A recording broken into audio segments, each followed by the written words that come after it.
People all over the country were not social distancing this weekend, raising new concerns over super spreading. So this is Sturgis, South Dakota. An estimated 250,000 people.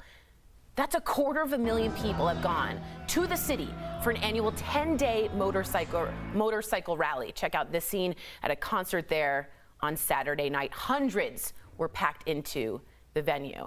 In Chicago, Mayor Lori Lightfoot tweeted this photo of people hanging out in a large crowd at the lakefront.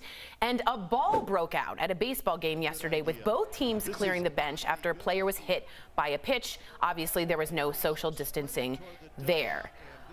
Super spreading events. Al, what do you know about that? What do you feel about this? And what do you think about the baseball team? Well, the last thing we watched was the Houston Astros. And Linz, I don't know how much you watch baseball, but last season the Houston Astros won the World Series, but was accused and kind of caught, and they were caught and admitted that they were stealing signs and banging from the on other trash team. cans. Yes, and using the jumbotron. It was actually very intricate, and because of that, there are unwritten rules in baseball that when you cheat, the other team is going to throw. So this is not going to be the last time we see that. So I don't expect to see social distancing when it comes to baseballs. As it applies to the other adults that didn't need to, that didn't cheat to win the World Series, I just think people are going to do what they're going to do, Lindsay, and it's unfortunate. But clearly we've seen that people are not going to break their pattern even for one summer. Well, Lindsay, in New Zealand, we have a new record, right? We have 100 days now without anybody transmitting the coronavirus. Jacinda Ardern is the Prime Minister of New Zealand. They are back to normal now. There she is right there.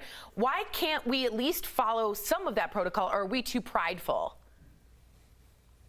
I mean, Tori, New Zealand had an effective plan that was very considered over the top at the time. On March 15th, they made everybody quarantine. Anybody that was traveling had to quarantine for 14 days. They based every decision on science. At the time, they only had 6 cases in the whole country, and they were treating it like you can't travel unless you're going to the grocery store, things that we did months later. And so I think that's why you're seeing New Zealand on the other side of this, is because they had that nationwide, very strict plan. Also, New Zealand has like 3 people, so let's be honest, we have a lot more population density. They have an advantage. They are an advantage, but I do want to say I have a total girl crush on Jacinda Ardern, who has handled fires. She has handled the attacks with the assault weapons and banning them, and now this coronavirus, all while having a child.